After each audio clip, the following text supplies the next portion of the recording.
Hello friends, तो आज की जो प्रश्न बनने वाले हैं प्रीपोजिशन के प्रीपोजिशन पढ़ेंगे। प्रीपोजिशन के बारे में पढ़ने वाले हैं। और उससे पहले मैं पढ़ा था क्लॉजेस और फ्रेजेस के बारे में। आई होप सब कुछ समझ में आ गया होगा। अगर कुछ समझ में नहीं आया तो उससे पूछ सकते हैं, ठीक है। तो आज हम पढ़ेंगे प्रीपोजिशन के बारे में। हम ये जान रहे हम प्रीपोजिशन यानी कि हम ये जानेंगे कि एट इनके बारे में नहीं जानेंगे, बल्कि हम ये जानेंगे इसके फंक्शंस होते हैं कुछ ना, जो हमें याद हो जरूरी है। जैसे टाइम का फंक्शन होता है, प्लेस का होता है, और ये भी जानेंगे ऑब्जेक्ट ऑफ प्रीपोजिशन क्या होता है। फिर जब कुछ और टॉपिक कलेक्शन आ गया है ना, ग्रुप ऑफ प्रीपोजिशन आ गए, तो इस तरह के जो टॉपिक होते हैं उसको हम लास्ट में समझेंगे ना, जब प्रीपोजिशन सारी पढ़ लेंगे। लेकिन आज समझेंगे इसके कुछ फंक्शन, जैसे टाइम का फंक्शन होता है, एक डायरेक्शन मूवमेंट का होता है, और ये भी समझेंगे कि टाइम का फंक्शन, प्लेस का फंक्शन कैसा होता है ना, यानी पोजीशन का। तो जैसे मैंने पढ़ लिया, तो हमने आज पढ़ा प्रीपोजिशन टाइम। तो उसे रिटर्न तो जो पार्ट 2 होगा तो उसमें पढ़ेंगे प्रीपोजिशन टाइम से रिलेटेड जितने भी प्रीपोजिशन होते हैं उसके बारे में जानेंगे। तो जैसे हम 3-4 फंक्शंस पढ़ने वाले हैं। तो जैसे पार्ट 1 में, जैसे मैं ये आज पार्ट 1 में वीडियो का प्रीपोजिशन का, तो जैसे पार्ट 2 में हम प्रीपोजिशन टाइम समझेंगे, है ना। सबसे पहले वही पढ़ने वाले, फिर जो दूसरा होगा उसे प्रीपोजिशन प्लेस का समझेंगे। इसलिए मैं आज सारे फंक्शन क्लियर कर दूंगा, फिर कि पार्ट 1 पार्ट बाय वन क्या कहते हैं हम के पढ़ते जाएंगे, ठीक है। तो आज की वीडियो को शुरू करते हैं गाइस। तो आज की वीडियो को शुरू करते हैं। तो पहले बताएंगे प्रीपोजिशन का मतलब। इनमें क्या बोला, सिर्फ ओनली फंक्शंस जानेंगे ना। तो उसकी डेफिनेशन बनती है कि जो प्रीपोजिशन उसे कहते हैं जो पोजिस्ट बिफोर नाउन प्रोनाउन, जो नाउन प्रोनाउन से पहले आती है। जैसे बोलूँ मैं, the book is kept on the table. जैसे मैंने क्या लिखा है कि नाउन लिखा टेबल, तो उससे पहले क्या यूज और प्रीपोजिशन का यूज़ किया गया, है ना। तो ये वैसे फर्स्ट एग्जाम्पल के ले सकते हैं। तो मैंने क्या किया, कोई जो नाउन और प्रोनाउन से पहले जो यूज हो प्रीपोजिशन होता है, ठीक है। यानी प्रीपोजिशन उसे कहेंगे जो नाउन और प्रोनाउन से पहले यूज हो रहा है। जैसे the book is kept on the table, ये प्रीपोजिशन है, ये प्रीपोजिशन है, और ये नाउन है। तो क्या नाउन से पहले क्या यूज हुआ, प्रीपोजिशन यूज हुआ, ठीक है। क्लियर, ठीक है। अब देखो प्रीपोजिशन एक नोट रहता है, लिख लेंगे इसको कि जो preposition give us information about the position, time और डायरेक्शन। तो मैंने कहा कि आज हम इन दो 3 फंक्शन को पढ़ने वाले हैं ना। क्या होगा ना, जब पार्ट 1 में आएगा तो उसको टाइम पढ़ेंगे, पार्ट 2 को पोजिशन के बारे में पढ़ेंगे, जो पार्ट 3 में डायरेक्शन मूवमेंट से रिलेटेड जितनी भी प्रीपोजिशन होती है उनके बारे में पढ़ेंगे, ठीक है। तो ये मेरा पार्ट 1 है, इसमें हम समझने वाले हैं सिर्फ फंक्शन को जाएंगे प्रीपोजिशन, ठीक है। देखो भाई, ये क्या करता है, जो प्रीपोजिशन होता है क्या दिखाता है, किसी भी सब्जेक्ट की पोजीशन यानी प्लेस को दिखाता है, या किसी टाइम को दिखाया, किसी डायरेक्शन को। और देखो मैं कुछ प्रीपोजिशन, तो जितनी पोजीशन रिलेटेड होती हैं, जितनी भी पोजीशन रिलेटेड प्रीपोजिशन होती है समझते हैं। अब देखो सबसे पहले हम ये समझते हैं डायरेक्शन रिलेटेड कितनी प्रीपोजिशन बनती है। देखो, इनटू हो गया, टूवर्ड्स हो गया, अबव हो गया, बियॉन्ड हो गया, एट द कॉर्नर हो गया, बैक साइड हो गया, बैक साइड से हो गया।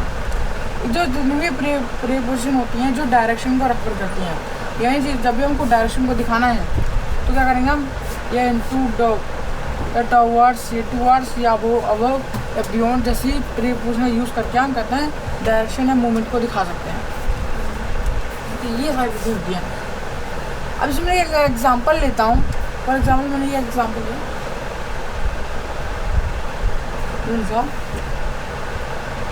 आई एम गोइंग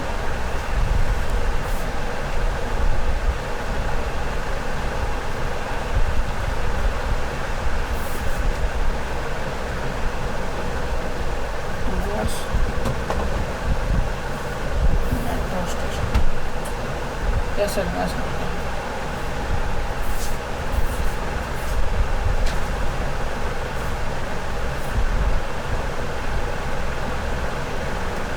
है ना। तो मैंने क्या कहा, I am going to the towards the metro station. अब देखो मैं यहाँ पे इसमें से एक प्रीपोजिशन यूज़ करी हुआ टूवर्ड्स। अगर टूवर्ड्स का हिंदी में होता है की ओर, तो इसका हिंदी होगा मैं कहते हैं मेट्रो की स्टेशन की ओर जा रहा हूँ। तो क्या हुआ, डायरेक्शन दिखा रहा है, मेट्रो स्टेशन की ओर जा रहा हूँ, यानी कि इसे डायरेक्शन दिखा रहा है कि इस डायरेक्शन में वो सब्जेक्ट कहाँ जा रहा है, ठीक है, डायरेक्शन में दिखा रहा है। ऐसे तो कोई बैक साइड और बैक साइड में होता है के बगल में, ऐसा होता है। तो ये प्रश्न लिख सकते हैं जो डायरेक्शन का रेफर करें। अब जो पोजीशन को समझेंगे उससे पहले आप इसे को लिख लें, फिर आगे हम समझते चलिए, ठीक है। आप जो लिखे फिर इसके आगे समझेंगे। अब आगे हम समझेंगे टाइम से रिलेटेड कितनी प्रश्न होती हैं। देखो पहला टिल, until, yet, from, तो from तो नहीं आया उसमें, since आ गया, for आ गया,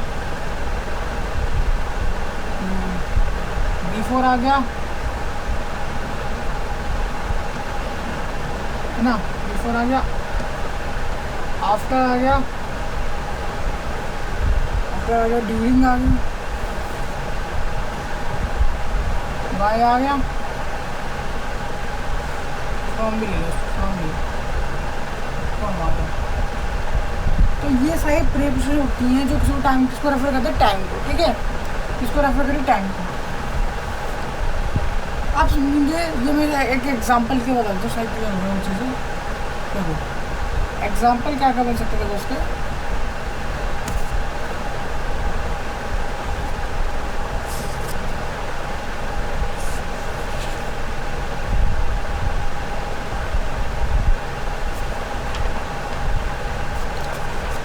इसमें और कुछ भी ले सकते हैं, ले लिया, ऑन ले लिया,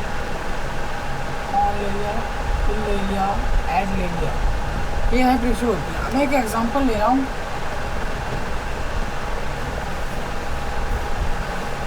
मैंने एग्जांपल लिया, आई ऑलवेज,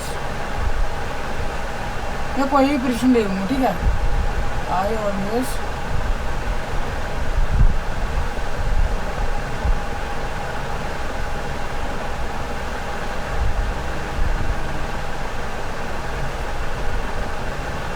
कब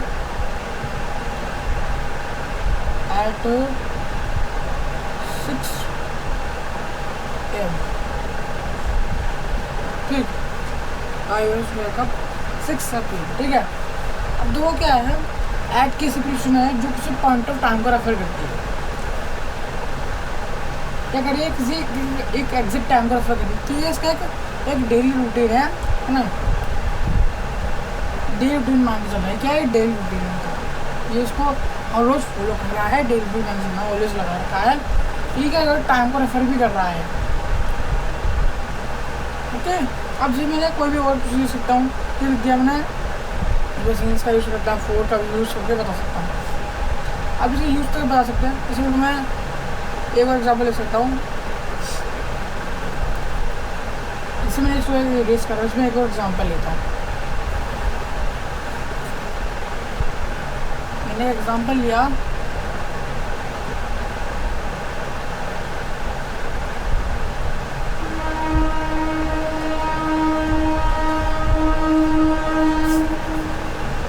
I has been working since morning.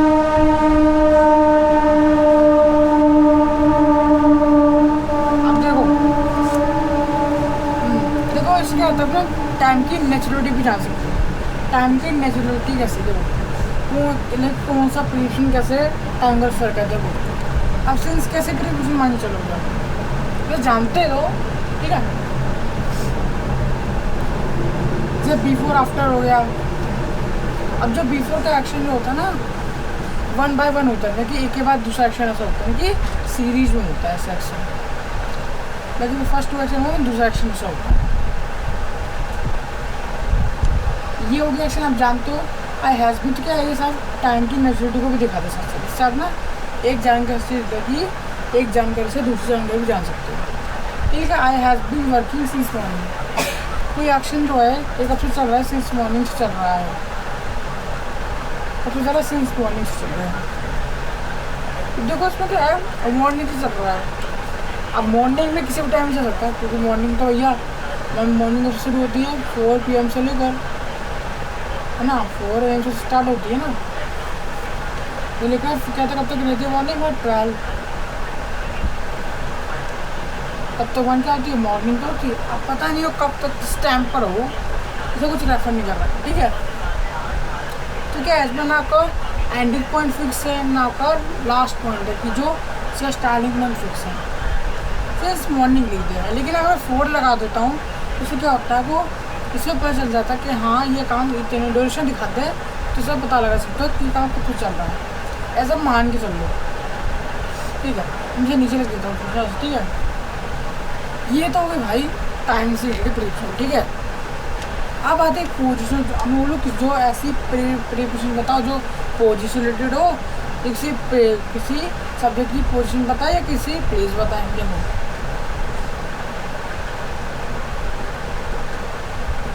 Position and place.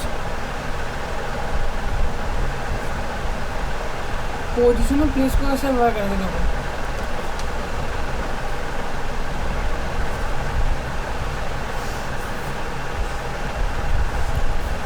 मतलब पोजीशन और प्लेस कैसे होगा, कुछ ऐसी प्रिडिक्शन जो पोजीशन और प्लेस को रेफर करती हैं। अब जब मैंने एक prediction Lee,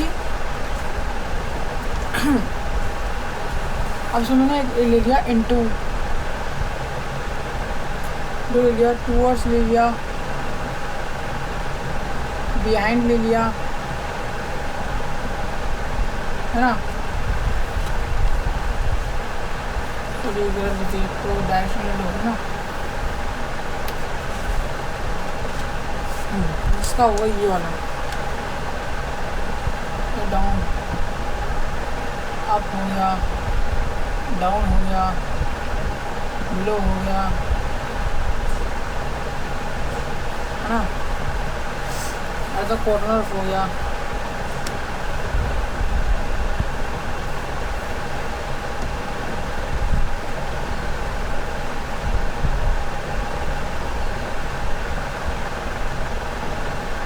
at the corner हो गया, ओवर हो गया,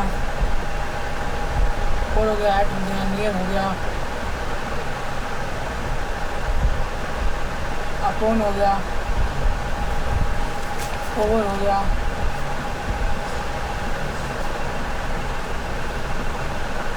ओवर हो गया। ये जो प्रिडिक्शंस होती हैं किसको रेफर कर रही हैं, पोजीशन या प्लेस को रेफर कर रही हैं। ये वो और कुछ लिख सकते हैं, जैसे मैं लिख दिया इन, लिख दिया ऑन, लिख दिया इनसाइड, लिख दिया, है ना, इनसाइड लिख दिया, या मैंने अपॉन लिख दिया। जितनी सारी प्रीपोजिशंस है ना किसको रेफर कर रही है, पोजीशन या प्लेस को, मतलब तो दोनों का ही हो। ठीक है, अब जो मैंने एग्जांपल लेता हूँ उसको समझो। मैंने एग्जांपल लिया, सब ये वाला एग्जांपल लिया ना, the boy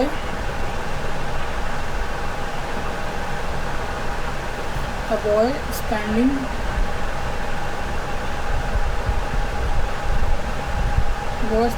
the red car,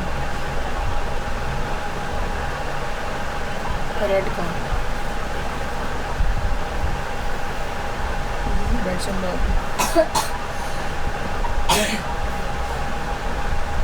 the red car,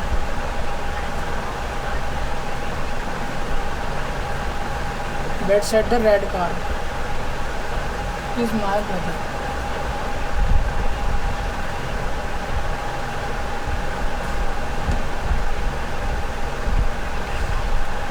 है ना, इज माय ब्रदर।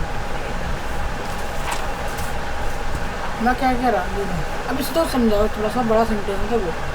अब यहाँ समझना कि इज लगाऊँ, ऐसा नहीं समझना, क्योंकि ये कोई स्टेट ऑफ बीइंग का रेफर कर रहा है, आप मतलब हो तभी समझ जाओगे, जिसमें तभी सही होगा सेंटेंस। ठीक है, क्योंकि ये कान कोई कंट्री स्टेट का नहीं है, तो ऐसे उसके स्टेटस दिया जा रहा है, तो स्टेट बताई जाएगी।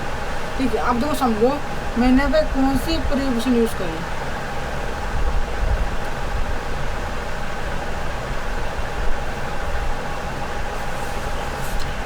मैंने यहाँ पे क्या यूज़ करी,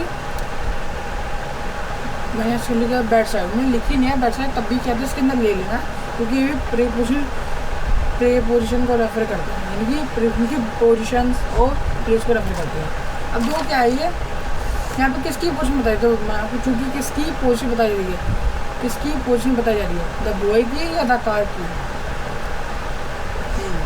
अब देखो क्या है, द लिखा the boy standing the bad side car, यहाँ रेड कार की नहीं बताया, उनकी बॉय बता रही है। तो वो यहाँ भी इसके सहारे खड़ा है।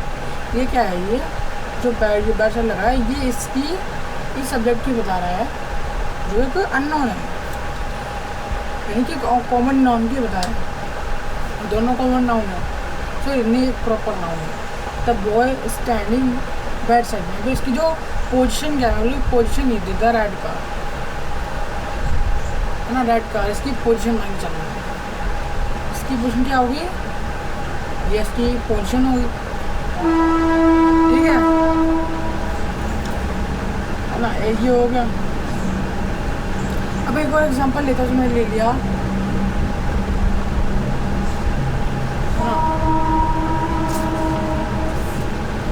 द कार इज पार्क्ड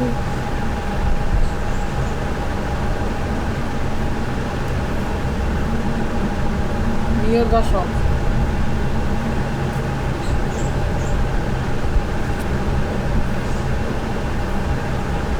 है ना, near the shop. The car जो लिखा है, आप पे किसकी पोजीशन बताइए, कार की। इसकी जो है किसकी, ये इसकी पोजीशन बता रहा है, और इसकी पोजीशन क्या है, इसकी पोजीशन है द शॉप। या नियर पोजीशन दिया गया, पोजीशन में रेफर कर रहा है, द कार की पोजीशन है ना, नियर किसकी पोजीशन रेफर कर रहा है, कार की कर रहा है, और कार की पोजीशन क्या है, the shop, near the shop. Okay, ये होता है पोजीशन ऑफ प्लेस का फंक्शन, है ना। हाँ, तो ये मैंने मान लो ये हमारे से कैसे फंक्शन मिले, मान लो ये मैं को कंटेंट दे रहा हूँ कोई प्रीपोजिशन की, किस तरह से प्रीपोजिशन को आगे पढ़ने वाले।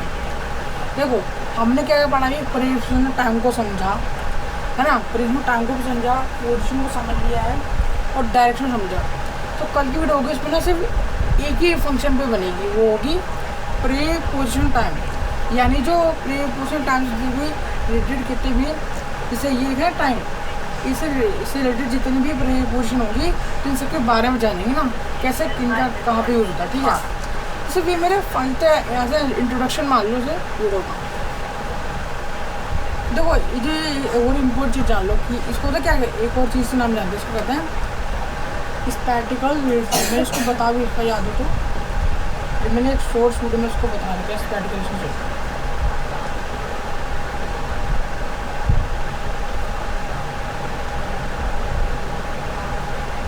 है ना। इसको ना, ये जो पोजिशन और प्लेस को रेफर करने वाली पोजिशन को भी हम कहते हैं स्टैटिकल रिलेशनशिप दिखाते हैं, है ना। इसको अदर नाम से भी जानते हैं, इसका अदर नाम ये होता है। अगर पूछने कोई ना, हम उसकी एडवांस वर्ड यूज़ करें, यानी कि इससे ये पूछ बोले कि what is a statistical relationship, तो यही होगा, ठीक है। ओके, अब से लिख सकते हैं। अब आगे ना एक लास्ट एक टॉपिक हो जाए, हम पढ़ेंगे ऑब्जेक्ट्स ऑफ प्रीपोजिशंस। पहले आप सभी नोट कर ले, ठीक है।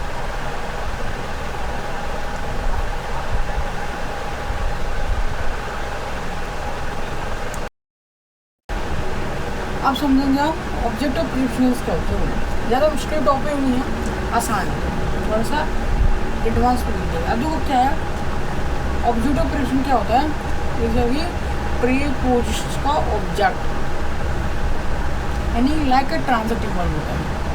जो कॉन्सेप्ट में पढ़ाने वाले सामने लाइक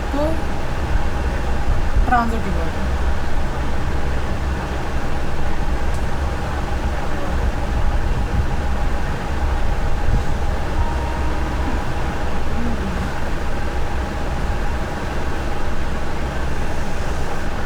मैं लाइक अ ट्रांजिटिव। मैंने इसको ऐसा क्यों कहा, देखो लेकिन उसकी जैसी होती है, पूरा नहीं होता इसका कॉन्सेप्ट में मिल जाता है। लेकिन तो क्योंकि जो ट्रांजिटिव वर्ब होती है अपने बाद क्या रिक्वायर करती है, ऑब्जेक्ट को रिक्वायर करती है ना। तो ऐसे इसमें भी है, ऑब्जेक्ट ले रही है ना। अच्छा मैं बोला, मैंने एक एग्जाम्पल दिया है, Rani is waiting for you, waiting for you, है ना क्या। अब जो ये वर्ब ये लगी प्रीपोजिशंस, जो प्रीपोजिशन लगी हुई है,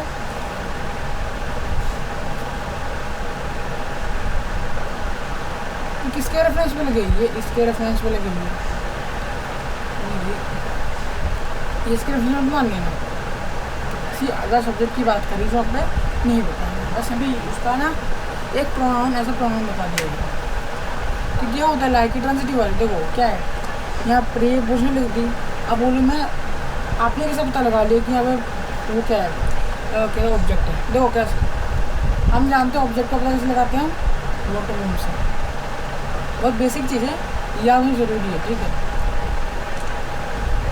अगर वोट का रिप्लाई में तब भी ऑब्जेक्ट होगा, वो हम का रिप्लाई में हो तब भी ऑब्जेक्ट होगा, अगर उसमें होना चाहिए होगा, ठीक है। देखो रानी गलत वो हिंदी से बताता है तो कहूँगा हिंदी से बताता थोड़ा अच्छे से समझ आएगा। रानी इज वेटिंग फॉर यू, मतलब किसका इंतजार कर रही है, वो वेटिंग यू रिप्लाई निकल रहा है ना, इसका इंतजार कर यू। क्या से निकालेंगे तो कोई ऐसा कोई निकलेगा नहीं, है ना, कोई भी कुछ निकलेगी नहीं। इसका रूम से निकालो इसका रिप्लाई तो यू मिल रहा है ना, उसको कुछ नहीं मिलेगा। तो क्या इसमें क्या ऑब्जेक्ट निकल रहा है, प्रीपोजिशन क्या आ रहा है, एक ऑब्जेक्ट आ रहा है, यानी किसका वेट कर रही है यू का, ये ऑब्जेक्ट हो गया ऑब्जेक्ट। मैं दोबारा से बता रहा हूँ, ऑब्जेक्ट तो प्रीपोजिशन क्या होता है, लाइक है ट्रांजिटिव है। अब ट्रांजिटिव पर पता नहीं जरूरी है कि ट्रांजिटिव उसे कहेंगे जो अपने सब्जेक्ट को ऑब्जेक्ट को रिक्वायर करे। यानी कि जो भी हम कोई इसका मतलब ये है कि कोई प्रीपोजिशन लिखी तो उसके बाद एक ऑब्जेक्ट आना है अकॉर्डिंग टू दिस फंक्शन। यानी एक कॉन्सेप्ट नहीं भी बन सकते हो। तो क्या है, यानी कि जब भी कोई प्रीपोजिशन लिखी तो ऑब्जेक्ट आएगा। नहीं बोला रानी इज वेटिंग फॉर यू, तो क्या है ये प्रीपोजिशन लिखी तो उसका क्या है ऑब्जेक्ट का रिक्वायर हो रहा है। ऐसे में दूसरा एग्जांपल लिया, आर यू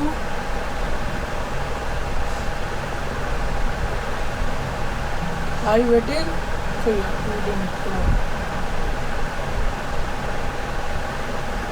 talking about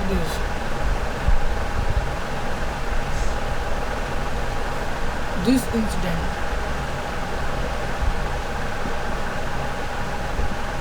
हाँ, are you talking about this incident. अब क्या है, जो टॉमिंग का सब्जेक्ट लिखा मैंने अपनी इंसिडेंट उसकी बात की जा रही है, उसमें डिस्कशन क्या है लगे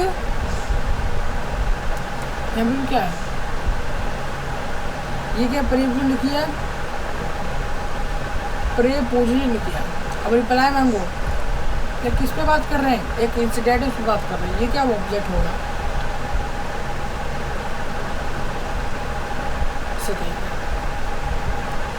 तो आई होप से ये कुछ चीज़ समझ में आ गई। तो ये वीडियो यहीं पे रहेगी आज तक, आपको सब कुछ समझ में आ गया होगा। अब दो मैं इसका 3 टॉपिक और बचते हैं, उसका नाम क्या था वो लिख देता हूँ। पहला टॉपिक तो ये मान के चलो ये होगा,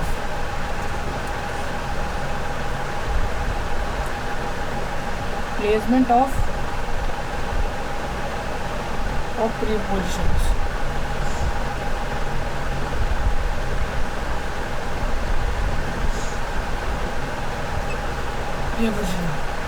क्या प्लेसमेंट ऑफ प्रीपोजिशन बन गया ग्रुप ऑफ पोजिशन,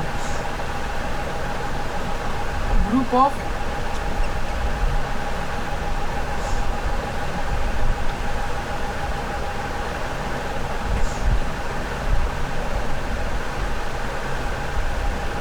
तीसरा टॉपिक होता है कलेक्शन का। हाँ, ये तो 3 टॉपिक है, अभी जस्ट में से मैं नहीं पढ़ा रहा। उसके बाद ये ऐसे टॉपिक जो लास्ट में जरूर समझ में आएंगे कि जब हम सारी प्रीपोजिशन पढ़ लेंगे ना, इतनी भी मतलब ना, और फंक्शन तो समझ ही रहे हैं इसके, ये तो कंटेंट वीडियो मान चल ये सब वीडियो जो ये सब ना तभी समझ में आ जाओ ना, सारी प्रीपोजिशन को जान लो अच्छे से। और ये टॉपिक तभी समझ में आएगा जब आपको प्रीपोजिशन के सारे मतलब पता होंगे ना, सभी इतने प्रीपोजिशन से उनके सबकी मीनिंग पता होगी, तभी आप इस 3 टॉपिक्स को कर पाएंगे। ठीक है, मुझे ये बताया ये थोड़ा आसान था, मैंने बता दिया तो यह समझने दिक्कत है शायद, तभी से मैंने इसको सोचा कि इसको लास्ट में पढ़ाना चाहिए, तो सही रहेगा जब सारी प्रीपोजिशन को अच्छे से स्टडी कर लेंगे। ठीक है, तो आज की वीडियो को यहीं पर रखें गाइस। आपको कुछ समझ ना आया हो तो पूछ सकते हैं, कमेंट कर सकते हैं। आज की वीडियो को यहीं पर एंड करते हैं।